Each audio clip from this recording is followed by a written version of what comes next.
و مپندار که خداوند از عملکرد ظالمان غافل است. خدا آنها را تا آن روزی که چشمها مات و مبهوت میمانند مهلت داده است.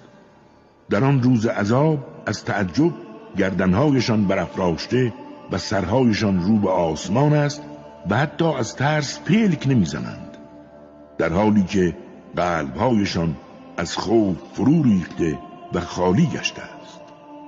مردم را نسبت به روزی که عذاب به سراغشان می آید هشدار ده. همان روزی که ظالمان گویند پروردگارا مدت کوتاهی را به ما مهلت ده تا دعوتت را بپذیریم و پیامبرانت را پیروی کنیم. اما به آنها گفته می شود آیا شما نبودید که قسم می خوردید هیچگاه زوال و نابودی برایتان نیست؟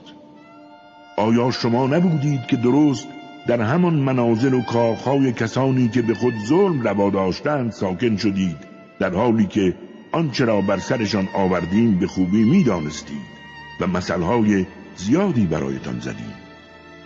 آنها نقشه‌های فریبکارانه کشیدند در حالی که خداوند از نقشه‌هایشان آگاه بود، هرچند از حیله‌شان کوه از پای در می آمد.